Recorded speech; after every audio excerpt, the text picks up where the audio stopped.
Y'all. So I zoom in a little bit. Happy New Year, everyone. Thanks for joining me. Um, I am just back from the Dominican Republic, so that was really fun. I got back late last night. So, ready to jump back into work. It's been a real good time off, let me tell you. Um, but I'm excited to get back out there sourcing. So I have a couple of points for tonight's live that I wanted to talk about, all things like Amazon selling and everything that's hot right now. So from like what sells, because I know a lot of people have questions. If you've never sold in January, February, March, like what's going to sell, as well as taxes, everyone's favorite fun topic. And then we sent out an email, I think it was this morning, or what day is it? Yeah, I think it was this morning. Anyways, of questions that people had asked there. So I have some responses to those questions, which I think will be helpful for everyone who's viewing. And as always, you can ask in the chat and then I can pull them up and answer them here. So I've got Becky and Jocelyn who are on the team and who we all just got back from the Dominican. So I've known Becky 2 years, maybe more. I don't know, time flies. I've known Jocelyn a year now and we had never actually met in person. So it was really excited to meet. And luckily we all got along great. So we had a great time. Lots of fun memories and some memories that are just gone. So it was a good time. Uh, on that note, though, before I forget, I'll mention it at the end too, but we're going to be doing meetups this year. I am planning on doing 4 of them, but the first one is coming up in early March. It's going to be in St. Augustine, Florida, sometime in the first 2 weeks of March. I'll let you know once we have pinned down like exact locations and all that. So if you want to meet up, we will be there. I'm going to be offering just, regular meetups. You can meet fellow Amazon sellers, meet me, meet Becky, meet Jocelyn, and other sellers if you're in the group who might join us there. And I think St. Augustine is a great place because it's real close to all as a border town to some other states. So hopefully people can drive over if they want to. We'll be working on getting like a hotel. We'll be having it should be a good time. It won't be like a big commitment. There's other things I'm going to offer. Like if you want to meet one-on-one, that'll be an option. But all of that will be featured. I'll post it in the groups. I'll post it to community here on YouTube, but I'll also be talking more about it in my email newsletter. So if you want to get on the wait list and all that, check out my emails because I'll be posting it there, like telling you more specifically. So we'll get a wait list going soon, as soon as I get back into work mode here. But yeah, so stay tuned for more of that. Okay, first thing I wanted to talk about is what sells in January. So I went through my seller board today and I just pulled what I'm selling this year, what I sold last year, and what I sold in 2021. So I'm not sharing specific things because I don't really have anything to show you like that. But so far this year, I'm selling beauty items, household items, and toys. So far, it's, 2 weeks into January. That's what I've been selling. I pulled for January and February in 2022. So last year, I was selling beauty items, grocery items, toys, and clothing. And the clothing was a lot of stuff that I had gotten at Costco. So that, I think it's all kind of carryover from when you stockpile your stores for Q4.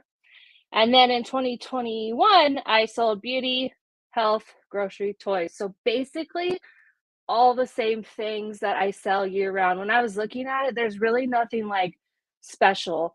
There's some protein bars, but those are protein bars that I got, I'm pretty sure, at Grocery Outlet.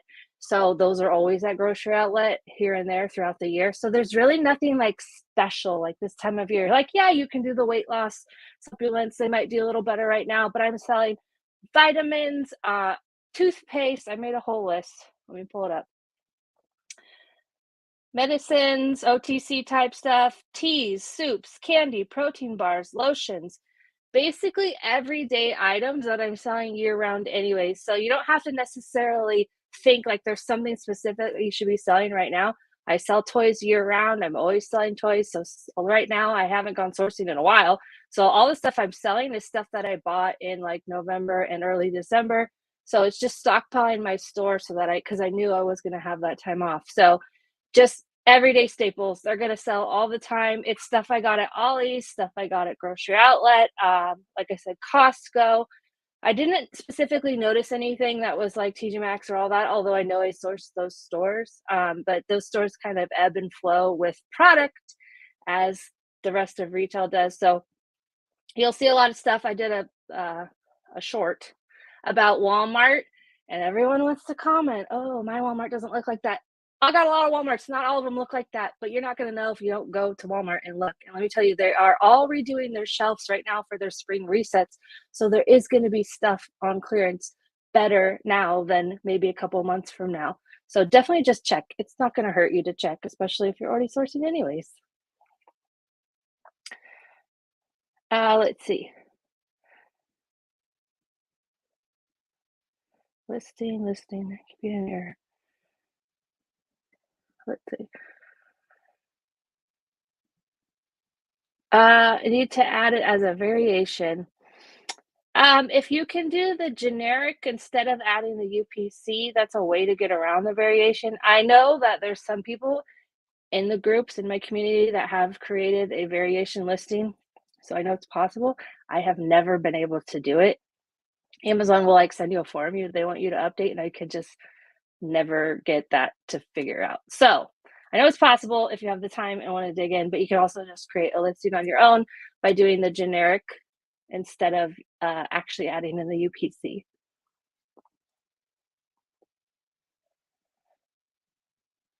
Okay, I have to scroll back to the top.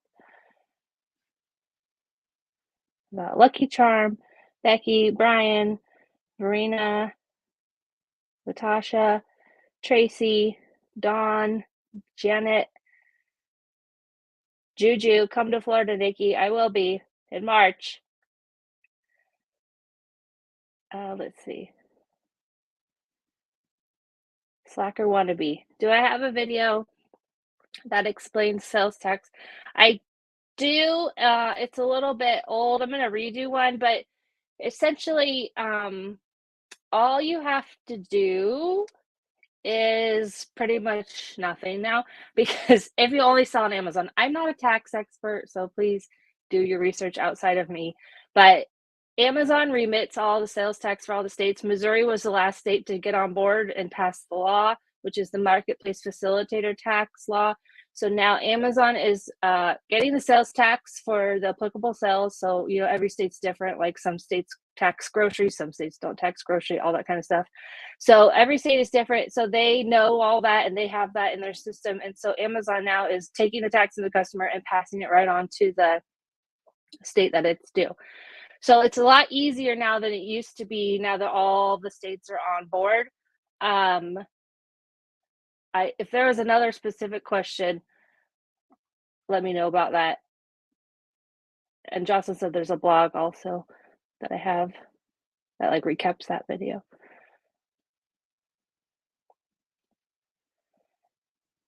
Lindsay asked, Liz NY asked, do I need a Bluetooth scanner doing OA? So you would need it to enter the products the same time you would need, it wouldn't matter how you're sourcing. I use my phone to source in store, like scanning using the Amazon app.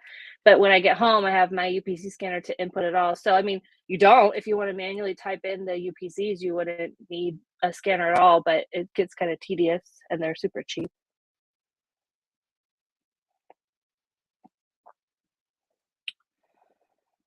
Mike asked, how do I obtain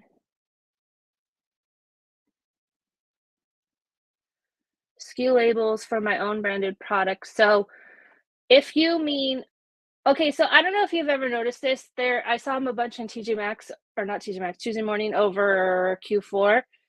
Sometimes a product will like physically have an FN SKU on it instead of a UPC, and that's a seller, and then they end up at places like TJ Maxx. But that's a seller who is only selling on Amazon, so they don't even have a UPC. They're printing their FN SKU label right on the box. So that's an option if you're going to do private label. The other option is you go through, I think it's GS1. There's like a whole place. You want to go somewhere to buy UPCs that are specific to you. And there's like, you want to make, they have to be real, like solid UPCs. There's a lot of like scammy things out there. So just wherever you're going, make sure you're going like basically to a government kind of website. So I think it's GS1 is, I bought some because I was testing out different things. Haven't even made one yet, but I think I bought like 100 for, I don't know, $700 or something. Which should be more than enough if you're just doing private label, and those should last you a while.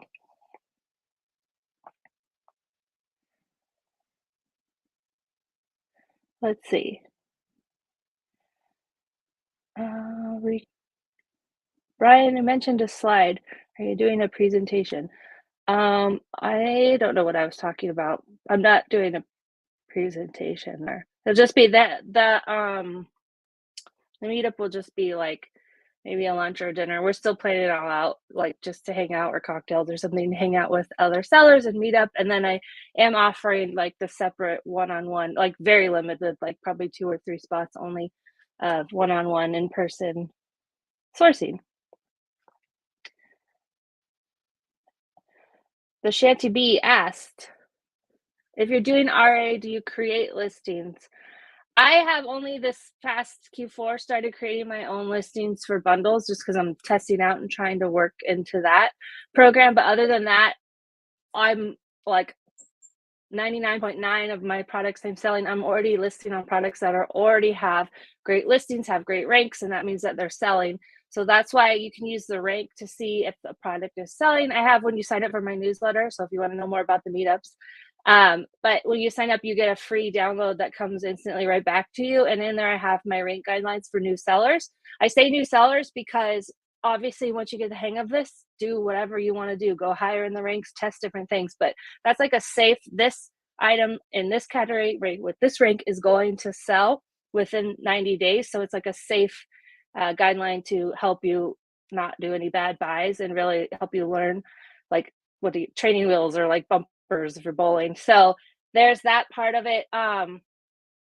So I just buy stuff that's already selling. All the work, it's a lot of work to create a product listing if you've never done it. If you've done it, then you know, like you have to make sure you've got all the SEO, you got to get the right photos, and you have to do all this stuff just to get it to sell and get a rank. So when I created a bundle, I have a couple bundles that I've created that have no rank and that are not selling. I have them listed FBM, so they're just sitting here and no harm is caused, but they're not ranking because I didn't put that extra like effort into giving them that SEO. It's the same as like on a website, or if you're selling something elsewhere, you have to have that SEO to get it to rank and that people are searching. So it's a learning process, and that's why I haven't done any videos or anything on it yet, because I'm still learning myself. But it's definitely good to test everything out. Okay. So I'm going to touch on, oh wait, so in my email that went out, Ty asked, which product barcodes do I use? So there's like there's the merchant, which is the UPC, or there's the FNSKU, which is called the Amazon barcode in Amazon when you're doing an FBA shipment. So I always do the FNSKU, the Amazon barcode. I never do the UPC. So that's what I always recommend, just because there's something called co-mingling, which is when it typically will happen with, I've noticed that it happens with like shoes and type stuff, that if you have a product and you send it in with just the barcode, you don't put a label on it, your own label. So FNSKU it's called Fulfillment Network Stock Keeping Unit. So it's tied to your selling account. That's your item with your barcode on it. They're always going to know it's you. If you just send it in with a UPC, then what happens is everyone else who sends it in with a UPC, Amazon, for a variety of reasons, like cost of shipping, how long it'll take to get there, might pull another seller's product and send that to your buyer who bought off of your listing. And then they'll just give yours to that seller, whatever their things work. That's what's called co-mingling. And why you don't want to do that should be kind of obvious. You don't know, is that one counterfeit? Is it used? Is it slightly like used and doesn't look brand new as yours? Did they not bubble wrap it? I just got some cookies back that I sent from, something happened with the listing and it got pulled down, and I just got them back from Costco and they're just smashed. So I'm kind of glad that it didn't get sent out, because clearly I needed to bubble wrap them. And so, but if another seller did bubble wrap and I didn't. And then, it's like all those kind of things. You don't want to get in trouble for. There's no way to tie it back to you specifically that you sent that one, which could get into trouble as far as like counterfeit complaints and all that. So anyways, always recommend always to do an FNSKU Amazon barcode. You just print them out on address labels, or if you have like a Rollo or a thermal printer, so just like little strips, super easy, put them on, and that's tied to you.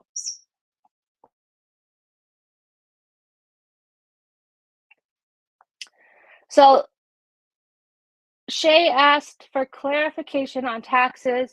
And I think she was talking about cost of goods. This was a question asked in the email form.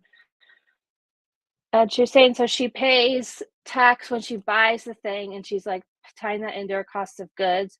And then she's confused because then also Amazon is charging the customer sales tax, and basically is it getting taxed twice? And the short answer would be yes. So if you buy stuff at Target or Ross, or you don't have a resale certificate and you're paying sales tax, you would just pad that into your cost of goods. So if you bought it for $7.99 and your tax is like, just say 10%, you're basically adding what, $7.79. So you're adding that extra price on, which is kind of killing your profit, which is why you want to have a resale certificate and purchase tax exempt whenever possible. But if not, you would add that in. It's all going to be a cost of goods, and it's a tax deduction on your taxes, but you're still paying that at the time, right? So then Amazon is going to charge tax to the customer. So it's kind of like, it kills me. Like if you buy or sell a used car, it's getting taxed again, which I think is just so dumb, but it's kind of like that. It's getting taxed again. There's not really anything to do about it, that I know of anyways, if you're not going to have sales tax exempt. So it all, like, I didn't have my sales tax license for the first 2 years, I think it was. And so I would just always add in, I just calculated. If I knew the tax, I would physically type it in onto my SKU. But if I didn't, I would just in store go 10%, because I don't think there's any state, since I travel around, that has over 10%. Although California's getting close. And then while we're talking taxes, so I wanted to go over my last video. So I filmed it like, I don't know, early December. And then it was going to be that pretty much every seller, if you had over $600 this year, was going to get a 1099 tax form, which is what independent contractors get if you've ever worked a job like that. It's called 1099K, and it's telling the IRS that Amazon processed this much money for you. So PayPal has them also. I'm assuming since these large companies would have to send out a lot of 1099s, they pushed back, because someone commented on my video and I looked it up, and it was like December 23rd that the IRS was like, just kidding, we're going to keep the old way this year and then transition next year. So I also heard in the groups that people got emails. I searched my email and I never got an email. So I'm wondering, if you got an email, if that means you're not going to get one and you're under that too. So the threshold now is $20,000 in gross sales, not $20,000 profit, $20,000 of payments processed through Amazon in 2022, or 200 transactions. So if you got the email, it's possible that they're sending it to you because you're not going to get one, in which case you want to do the transaction summary report, which is the video that came out last Monday on my YouTube channel. I walk you through it. I also have a blog that walks you through how to pull it. It's a one-sheet PDF that's going to tell you all the money that Amazon paid you, the expenses you paid. Whether or not you get a 1099 from Amazon, you want this report for your taxes, because it tells you everything you paid in shipping, in all the various charges. I'm still on island time. It's blowing over my head, but all the charges that you need to take tax deductions for, because it's going to say, like, I think I did 280,000 total sales on Amazon, but that's obviously not how much money I made. I paid all the expenses. I have all my cost of goods like coming out of that. So you want to have that information so that you are taking all the deductions to bring your tax liability down. So make sure, regardless if you get a 1099 or not, you want to make sure that you pull that report and give it to your tax person, or have it for when you file your own taxes. And like I've said 100 times, it's not hard to file your taxes. You can do it on your own. If you've done it on your own in past years, you can still do it on your own.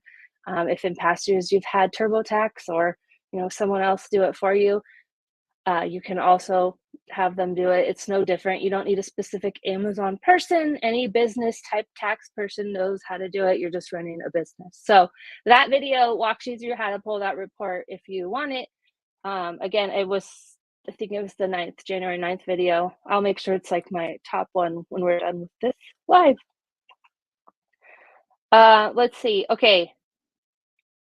If you get it, I meant to look. I logged into my Seller Central and then I forgot why I logged in. I meant to look if my document was there yet.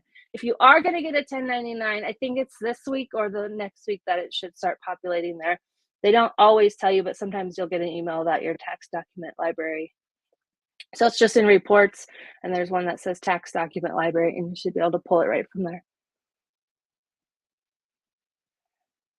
Okay, back to the chats real fast.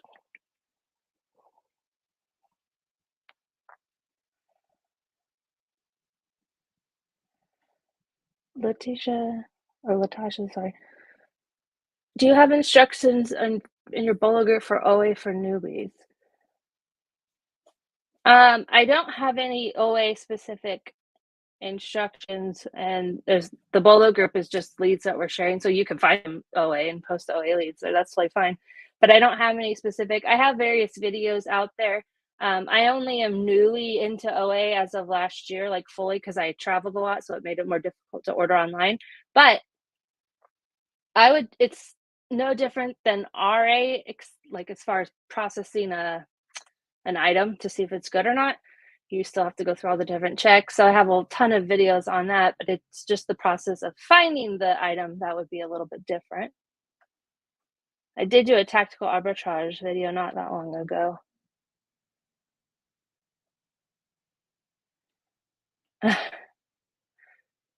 Astra said, this might be silly, but I love your ASIN format.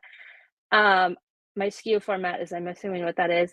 So I don't have, I mean, sometimes I forget what my abbreviations are, because where was I going?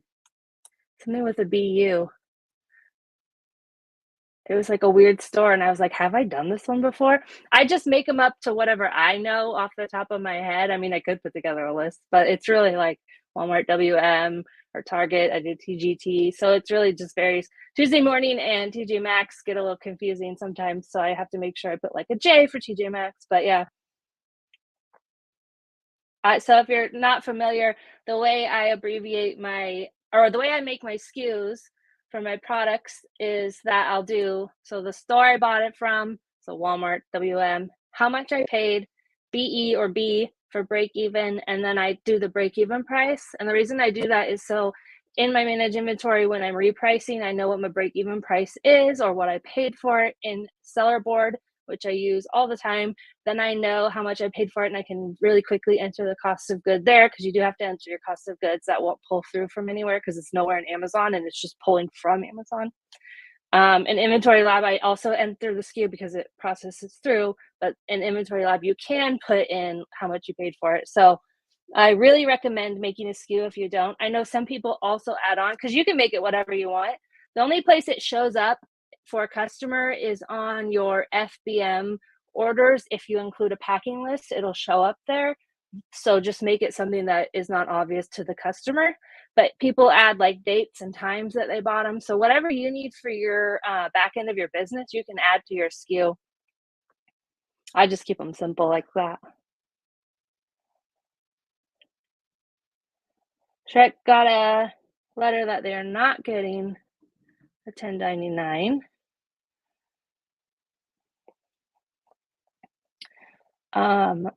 So I'm wondering if that was why. Okay. Any other questions on the tax kind of stuff? Go ahead and ask them now. I'm going to answer a quick question from Stacy. When traveling, is there a label printer you'd recommend that prints barcode labels and shipping labels? Yes, a Rollo. So I should have brought it over here. It's like this big, and so it's really handy. I take it when I'm traveling. Before, I mean, I travel with the RV, so any printer could travel with me. But now with the Rollo, I put in a suitcase. The wireless one is great. It has one less wire. The wired one is $100 cheaper and just as good. So I would recommend that, because it can do both. You just like move the little teeth And it's great because, when you're doing a shipment, you're doing all the little labels and then you can change it out and do the bigger ones. It's not like you have to keep going back and forth. So that would be what I recommend, Stacy, as far as traveling sourcing. And I highly recommend traveling sourcing if you're not doing it. It's a lot of fun. And you can check out all the stores you keep hearing about that everyone else is sourcing.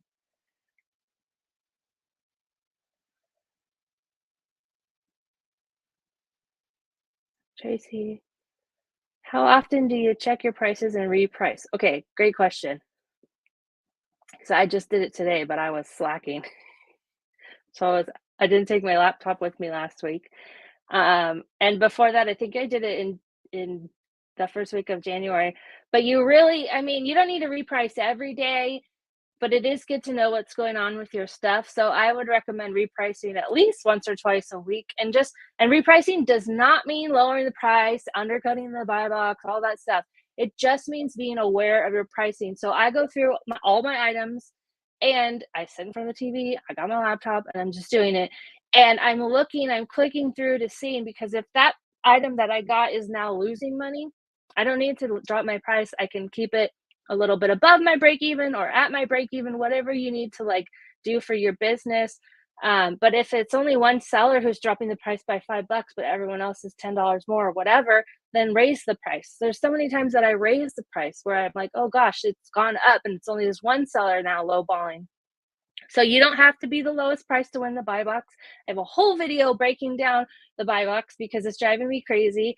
Q4 was like a nice buffer because all those low ball sellers sold out real fast because Q4 just things are flying off the shelf. But it's going to be interesting to know if all those sellers who are lowballing, that was like a really bad thing last year that happened. There's just this huge influx of sellers who are, I don't know what they're doing this to kill time and not make money, have no idea. But they were all like just lowballing things that I sold all the time that had never had a problem, stable prices, all of a sudden were tanking.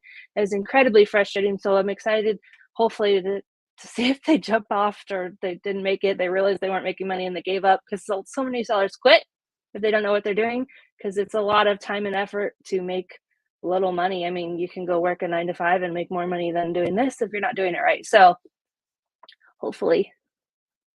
And if you ever have a friend, I like to hold people accountable. So if you have a friend who's selling and you know about them and you're like, hey, raise your price. Just like I've done it to my friends all the time. I'm like, hey there, I'd scan this thing, saw you're the lower price. Why don't you raise it? Like, there's no reason.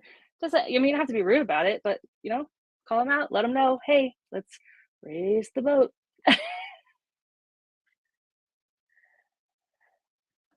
Okay, let's see.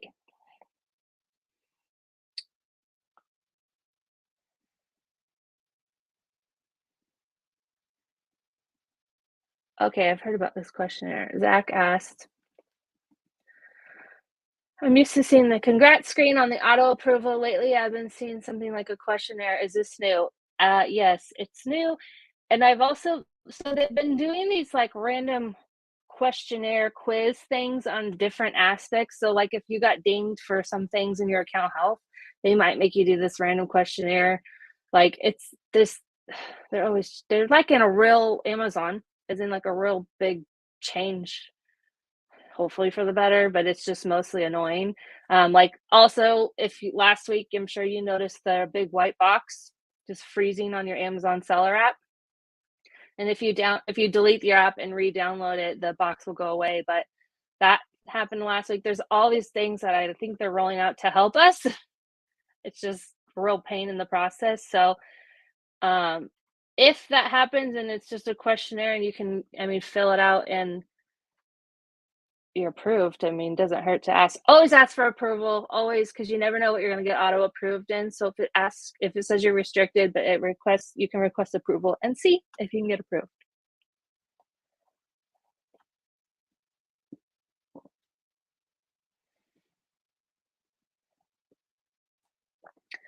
Okay.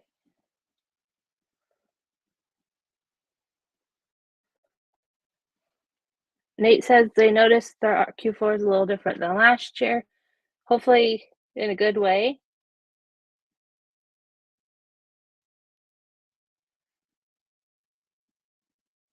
CJ says lots of inventory issues on Amazon side right now.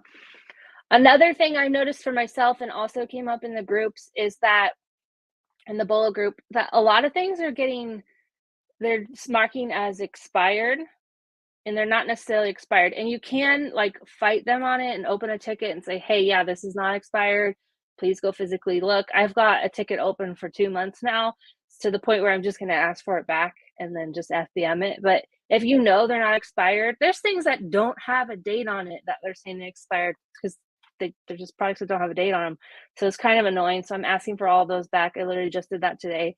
But that seems to be something that kind of like pushed through recently. So it's always something if you're in any kind of Amazon community, even if you're in mine, then you probably see like you'll notice this thing where sellers will ask. You can always see when something's happened. It might happen to you, and then someone in the group posts it, and you're like, oh yeah, okay, it's not just me. Amazon's doing something.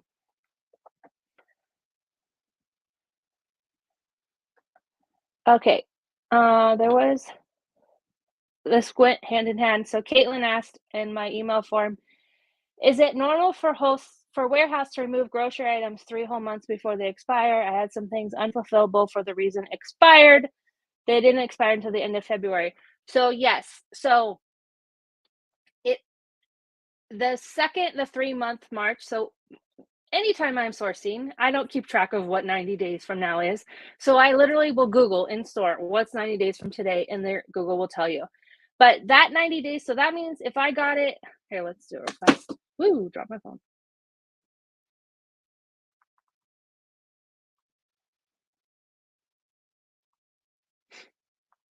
From today. So 90 days from today is Sunday, April 16th. So that means if I send something in this week that expires April anytime before the 16th, it's going to immediately go stranded or unfulfillable because it has to be sellable for 90 days. So what I typically will Google is what's 120 days. And that means you have 30 days, and that's cutting it close, but that means you have 30 days to get it into Amazon for it to settle in the warehouse and to sell before that. As soon as that 90-day hits, it's going to go into unfulfillable expired inventory, and you're going to have to ask for them back. You can, if anything is going to expire, like if it's going to expire April 16th and it's like, I don't know, a candy that people are probably going to eat right when they get it, it's safe to FBM those, but you can't FBA them. There's no way around it. They have their dates. That's what Amazon wants. They don't want to send, expired stuff out. And it's really, it can be a really good opportunity to FBM and make a lot of profit because that's usually stuff you find at those kind of grocery liquidation stores is closer expiration dates. But you want to be mindful of the customer because you don't want to send them something that's expiring before they can use it. If it's a 300 pill vitamin that's one a day, you're going to need to have over a year, right? They need a whole year or 300 days to be able to fully use that before it expires. So that one, you're going to have to make sure it's a little bit further out.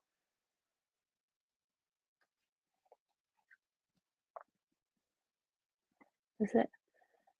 We have a new member. Thanks, Latasha. Welcome.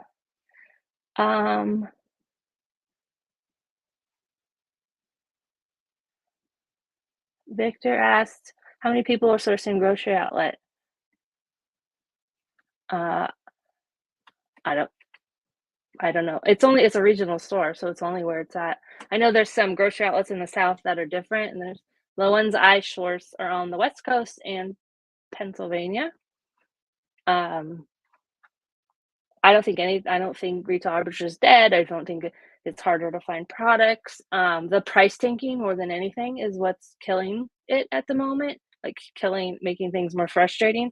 Because why would you just cut your prices on stuff to make a quick penny when you can make quick $5 by having it higher?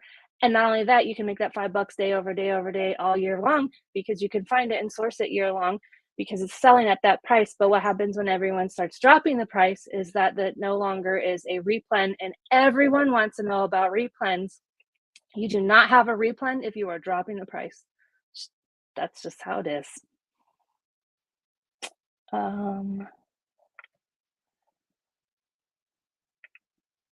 Should I get business or insurance for retail arbitrage?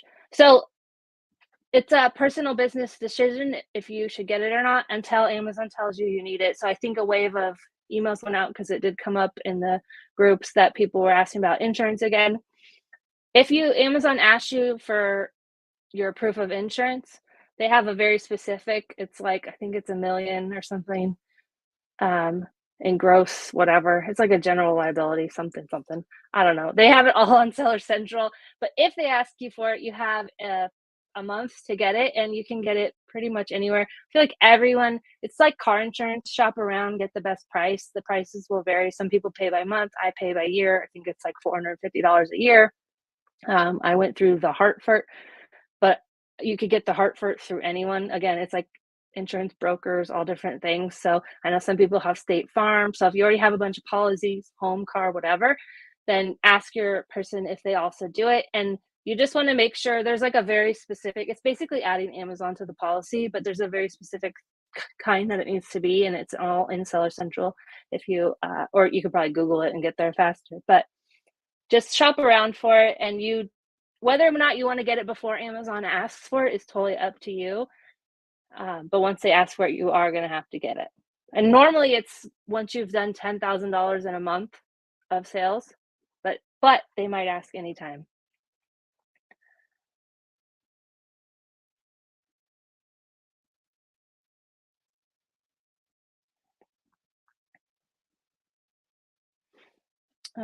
Jeremiah. I got approved to sell on Amazon. Congratulations. I want to mail out packages, so I need to purchase SKU codes. I do have a beginner selling course that can help you out. You do not need to purchase any SKU codes, UPC codes, anything like that. When you start your shipment in Amazon, if you're going to do FBA, Amazon will assign you FN SKUs and you'll print those out and label them, but it's nothing that you have to get ahead of time. It's a part of the FBA process and Amazon does it for you. And if you're doing FBM, then you don't have to put any labels. I did have that question come up. Zivia asked about how do you get the item labels to print for FBM? I also, not always, but sometimes when you're doing a shipment and you like prepped it and then all of a sudden it was like, you can't send it. And so now it's already got the label on it and I don't really care. I'll just send it with the label. Sometimes you might want to print the label to cover the UPC or whatever reason that you need the label. If it's got a price on it, you want to cover. In your manage inventory at the top, you know, that like selection box where you can pick things. So you can select the item you want. And one of those drop downs are print item label. And so you can print however many item labels you need right there from your manage inventory. Also handy if you ever need more labels during your shipment or if like I have, sometimes the roller will be off and the label is like half off and I'll have to go back and print more. So it's handy to know where you can print more. Excuse me. Let me take a drink real fast. Eleni asks, what's the best way to scale your business quickly? How do you figure out what amount to limit yourself with credit every month to not dig into debt? I do not recommend going into debt for Amazon. And if you're learning, you really should have a budget of what you're willing to invest in it.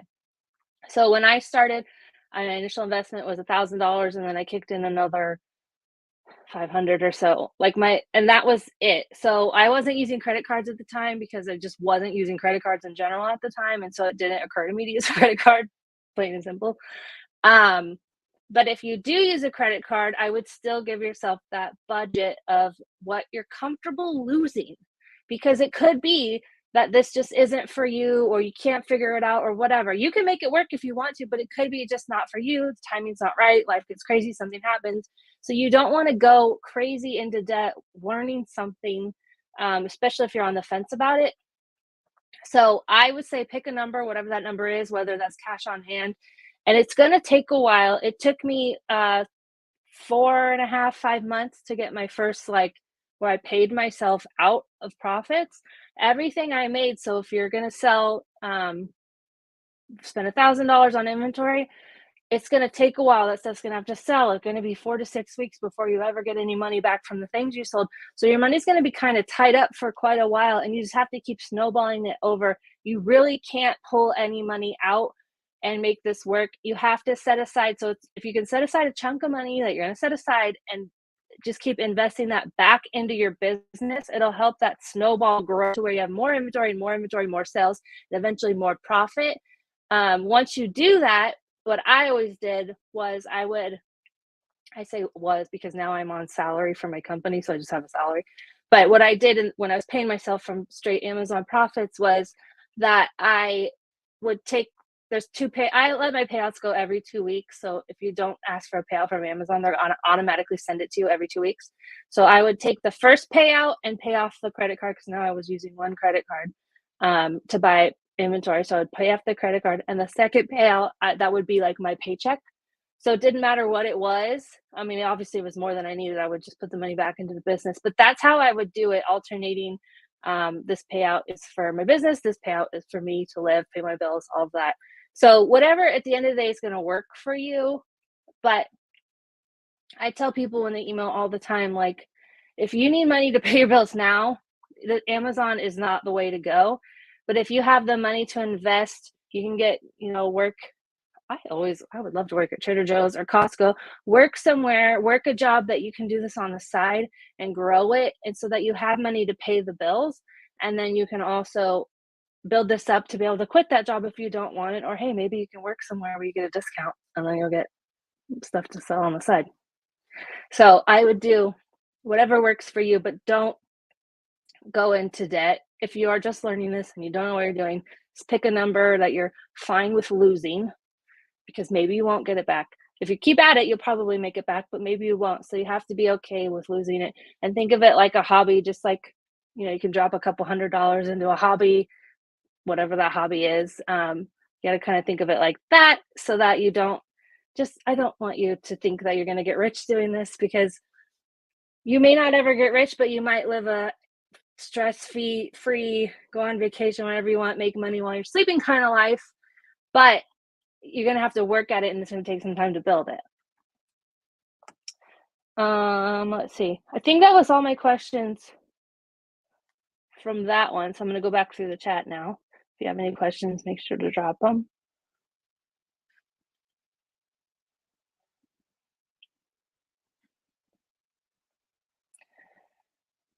Ayasha asks, what categories auto unlock after 6 months? For me, I think Topical Ungated for me, but it wasn't categories as much as brands. So I got Ungated automatically, which I just was chatting with people, Jocelyn and Becky, who this was not the case for. So Amazon is different for everyone. I don't know why, but so I got Ungated in Barbies and Hot Wheel. I think like WWE, all that kind of stuff automatically after 6 months. However, they did not. They still would have to get Ungated or paid to get Ungated. So I would just recommend, like, anytime when you're new, or just anytime that you want to be Ungated, I always would just go through and ask. So I would literally find a Barbie item, pull the ASIN, and go over and ask to be approved. And I did that for a bunch of different brands just to see what would get auto approved, because like I said, you just never know, and you can get auto approved in things. After your 6-month selling mark is a good time to start asking for things. So I would just keep asking. I had to pay to get Ungated in the toy brand. I think I did baby, and I had to do grocery. I did grocery within 2 months because I was gated in grocery, and grocery is a hot item. So if you want to know what to get Ungated in, whatever you're out there scanning. So everyone's different. Melissa and Doug, I paid to get Ungated in. It wasn't worth it. I've sold like 2 things of Melissa and Doug in the 5 years, but I've sold a heck of a lot of Squishmallows, which I paid to get Ungated in. So there's all different things, but what I would just make a note while you're outsourcing of like brands that you're scanning. So if you're scanning Neutrogena or Olay and you're gated, maybe that's a brand to get Ungated in, because you're seeing that there's profit there in store for you. But if you're not scanning Hot Wheels, like, I'm Ungated in it, do I sell them? No, not really. But I was auto Ungated, so it's fine. But if I had paid to get Ungated, it would kind of been useless.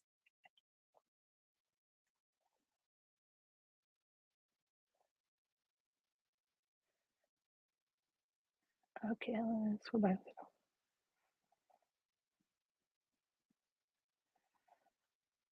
Stacy asked, do I have another Bolo group coming? Is the 100 group full?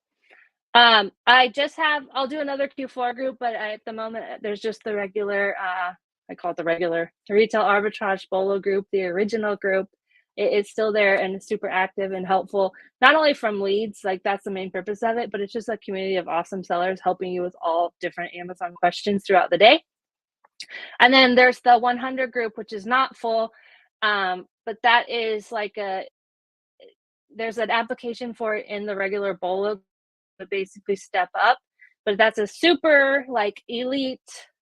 You can apply for it. You have to apply for it, and then if you pass the approval, then you're invited to do it.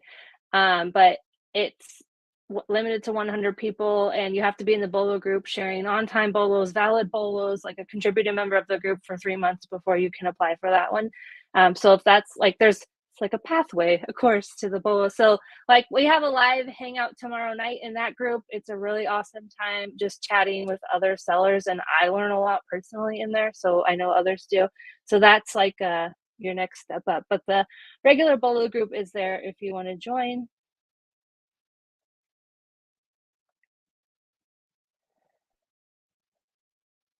Rockies. Been listening to you for about a year and a half. I wanted to say thank you. Thank you guys. It's hard for me to even put them up. It's awkward, but I do appreciate it because I try to listen to the good ones, and sometimes online people are just safe behind a screen and mean. So I do appreciate, and it's just really exciting to be able to help anyone to just help them make their life a little bit better by doing something different, making their own hours, making their own way, even if like people in the beginner group, like just today, she posted that she's going into private label. And so RA is a great learning stone to doing Amazon. So you learn all the different aspects with very little like upfront, as opposed to private label, where you have to do a lot of research and purchase in quantity and then hope that it makes it. So it is great to just be like a stepping stone, if that's all I am, for someone on their journey to finding that they liked it or didn't like it. So anyways, thank you guys. That's awesome.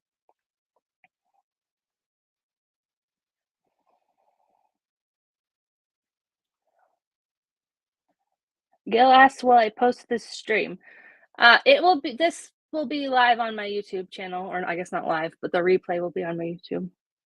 They're in their own thing. I couldn't figure out where they were. It's like a separate tab, I think. Took me a while. You're asked, how do you resolve Amazon complaints if you don't have an invoice or invoices are not accepted? So there's a thing on there, like they accept receipts, and sometimes they are a real pain. Anytime you have to deal with Amazon, I say never stop until you get the outcome you want. Sometimes it's just not worth your time. Like this just came up in one of the groups that like if they lost one item, yes, you can reconcile your shipment and get paid back for that one item. It might take a couple of times asking them and sending you receipts and be like, no, I sent it. You need to find it. And so it's just a matter of what's worth your time. But anytime you need Amazon to do something for you, don't stop until they do it for you. And because we're working with a lot of different people, I'm sure their turnover's real high and they don't always know what they're talking about. Sometimes you have to actually educate them or send them their Amazon's actual like terms or whatever. So they will accept store receipts. It's just a little bit annoying and you have to like fight it. Now, luckily with IPs and counterfeits, it's now easier. You don't even have to send receipts. So if you hit appeal in your account health, you should see it. It changes. Sometimes you do need a plan of action and receipts, but sometimes you don't. And it's just like, yes, you acknowledge, blah, blah, blah. Hit the boxes and that will go away, which is awesome because they used to stay on your account for 180 days and it was never fun to see that ding on your account.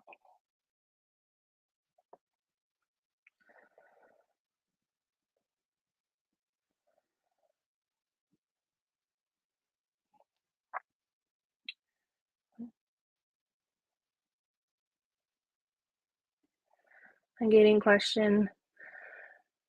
Once you send your invoice and get approved, is there a way that they can gate you again? Yes. So they are gating Shishidu. I don't know how you say it. That is becoming gated, I think, February 1st. So if you have any, you might want to move it. but they can change their rules. A brand can gate stuff. If you still have that invoice, you can resubmit it. Your invoices are good for, I think it's 180 days. So if you bought it not that long ago, you can submit and get approved again.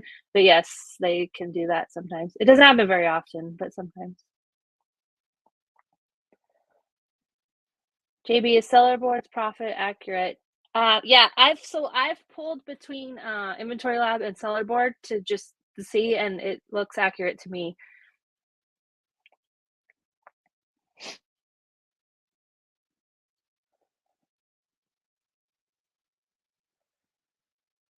Everyone wants a bundle. I will do a bundle video, but I would tell you right now, we're all learning together. So you can tell me your struggles and I'll see if I can figure it out. 90s nostalgia. I'm approved in books category, but the app still says I'm restricted. So there's some books, just like there's like if you ever get Ungated at Under Armour, that it's almost all Under Armour, but sometimes there's like certain shoes that are still gated. It's the same with books. There's sometimes ASIN level restrictions, so that ASIN is locked down. And that happens, I've noticed a lot with books. So I don't sell a lot of books. I can't tell you the last time I sold a book, but I do know that when I scan books, because I do scan them at Ollie's and stuff, that some of them are still restricted. So don't stop scanning books, but just know that it's like I tell beginners, when you see that you're restricted, just scan it, put it back. Don't worry about what you cannot sell, or you're going to get so frustrated. Instead, focus on what you can sell. Just put that thing back on the shelf and move on. Every time I'm sourcing, there's stuff I can't sell, but I don't even clear about it. I just move on. If it's something you keep seeing a lot of and you can get ungated, then get ungated.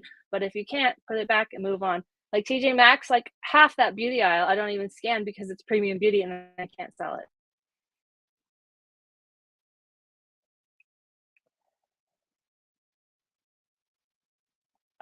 Michael, can you discuss fraudulent buyers? Okay, so they should all be falling off because the return period for Q4 was January 31st, but Q4 is the worst time of humans. But the buyers are real bad. And I've gotten quite a few. I've heard we had a thread in the Q4 group of like, let's share your worst like customers because they are awful, just awful. You are protected from Amazon. You can do a safety claim. If you send a product and the tracking shows that it got to the customer, you can have the customer do an A to Z claim.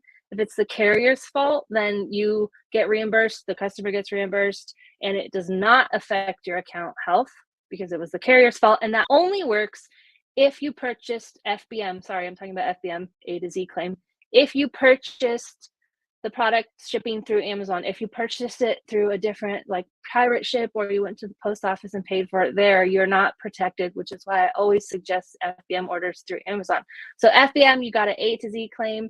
For FBM and FBA orders, you can do a safety claim, which is how you're protected on certain things. But like I said, always have whatever photos you possibly can. So if that means having the seller send you photos of the smashed product they said, sometimes no photos come and no return ever comes, but sometimes they'll send you photos of the smashed product, and now you can send that back to Amazon and be like, listen, I didn't do this, like just make your case to them. But there are some things. At the end of the day, though, you are a retailer, and sometimes the customers is just a part of doing business, and it just sucks. Like your returns that are customer damage, you don't get reimbursed for those. It's just a part of doing business and being a reseller.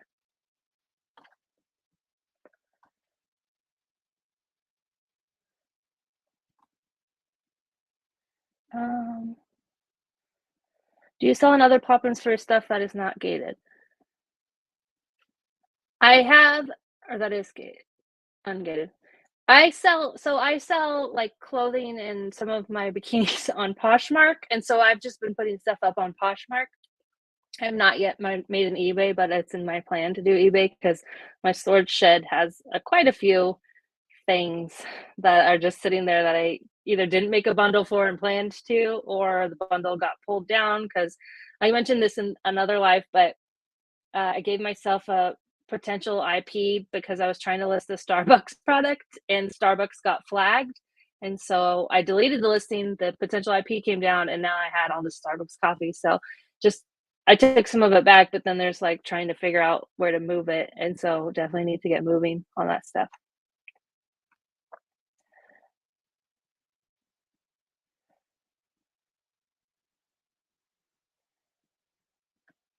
Jacqueline asked if I know about homemade on Amazon. I don't, so I'm sorry I can't answer that.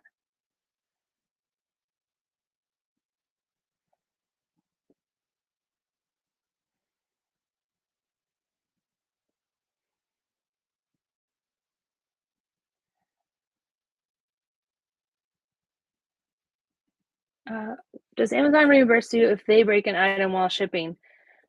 No. So I've mentioned this a couple times, but I got like a ceramic. This was my everything's a learning experience. My foray into trying to do wholesale, even though it was a distributor and a prep center. So it was a sink caddy, like that holds a sponge in like the wand or whatever. Soap. It was ceramic. I never actually saw the product because it went from the distributor to the prep center to Amazon. But I've seen it in stores now. It's by that brand Full Circle. I've seen some of their stuff in TJ Maxx. I think it was just wrapped like with I don't know that it was fully boxed. I think it was just kind of wrapped with like a cardboard thing. Anyways, I bought like 70 of them or something, maybe even more. They sent them to Amazon.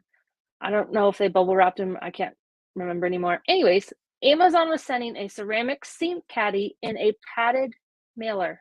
So they were broken almost every time. And I had a lot of them. And so I saw all these replacements were being sent out, which of course comes out of mine. That's now I'm selling two for one.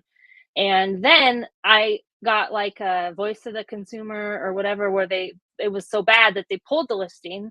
I was able to have it put back up because I was trying to move them, and I was like, hey, all these complaints to Amazon say that you're selling it in a padded envelope. This is basically glass. How about we not do that? And they were like, no, we know what we're doing. Basically, it was like we go through and identify blah blah blah. And so it ended up that I just had to trash them all. Like I just scrapped them because I was RVing. I wasn't about to ask for all these sink caddies back. And so that was just a total loss and big learning lesson. So if you ever have anything that is any way breakable, it has to withstand a 3-foot fall and not break. Those are the rules. So if you are any way think it's going to break, you got to box it, bubble wrap it, whatever you got to do, because that's on you if it breaks. It's not on Amazon.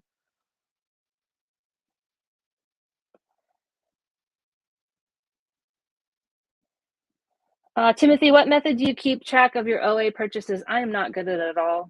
When they show up here, I put them on my desk.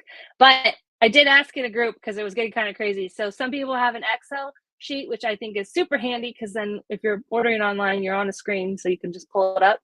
And then some people have a physical notebook that they write them in, which again is super handy, especially you don't always remember what you paid for it or when it comes, and you have to dig through your emails. I know from experience trying to figure out what I paid for it and when the return period is. So I would just make a list somewhere, wherever it's more handy for you, either a physical notebook or a sheet or some Word doc, something, or an Apple Note, whatever, and just say like where you got it, like when it's supposed to be coming, and when the return period is. Because I was buying a lot of stuff from Bye Bye Baby, and then by the time it got here, I don't know if I didn't look or if I just took a chance on Amazon staying sold out, but almost all my stuff has been going back to Bye Bye Baby. So,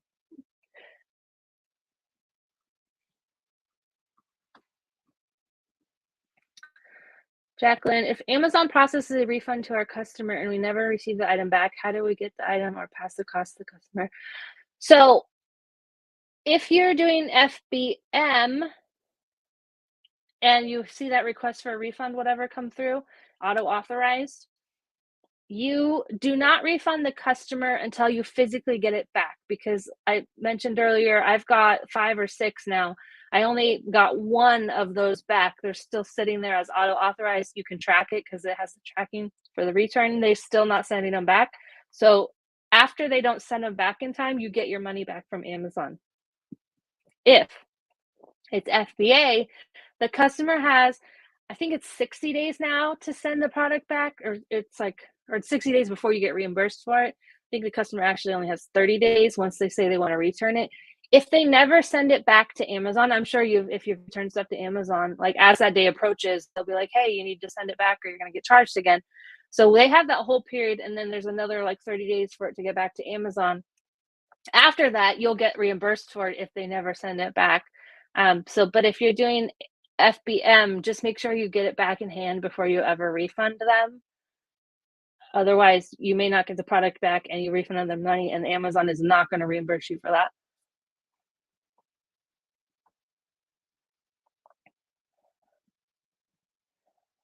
So Amazon automatically refunds them. Okay, so for FBM, if they select, I don't even want to really say it here, so I want people to know. There's certain terms if they used when they returned it, that they will just give the customer their money back. You can fight it with you can try and do a safety claim and fight it. Typically, it's like beauty or grocery type items. But then, so if you ever get an email that's like an agent of Amazon as a message, like this customer wants an inquiry, usually those are grocery or beauty items that are non-refundable anyways. And because there's not a way to return them easily in their account, they're now reaching out to Amazon because it's either, I've seen that they're crushed, I've seen that they're open and unusable, all this kind of things. It does suck, but there's a lot of times, like in those examples, unless you want that product back and you're going to purchase, I had to purchase shipping outside of Amazon for one item, send them the label, and I just got that item back because Amazon won't let it be returned. So therefore, they're not going to give me a label. So I had to purchase and send it to the customer. But once the customer sent me it back, I gave them the refund. But there's certain situations where it might not even be worth that, and so it's just easier to cut your losses, refund the customer, and move on.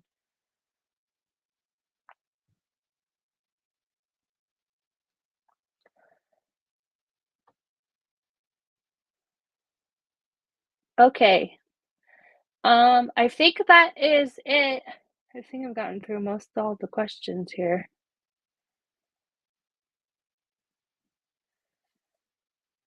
An A to Z claim is the Amazon's protection to the customer for seller fulfilled orders.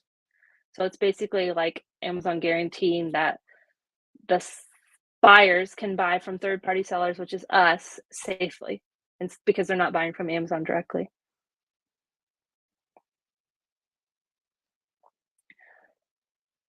All right. Thank you guys so much for watching. I am going to be back again. I'm going to try and do it every third Monday of the month, I think it is. So I don't know what Monday that is in February, but we'll be going live. And then if you guys all enjoy them, I will be happy to add some more, sprinkle some more live hangouts in. As always, let me know if you have any questions, any videos, or anything you want to know. The Bolo group is open to join, so you can join that at any time. Thank you guys so much for watching, and happy sourcing. And hopefully everyone had a fantastic Q4 and got some good rest in these last couple of weeks. And now back at it. Bye, everyone.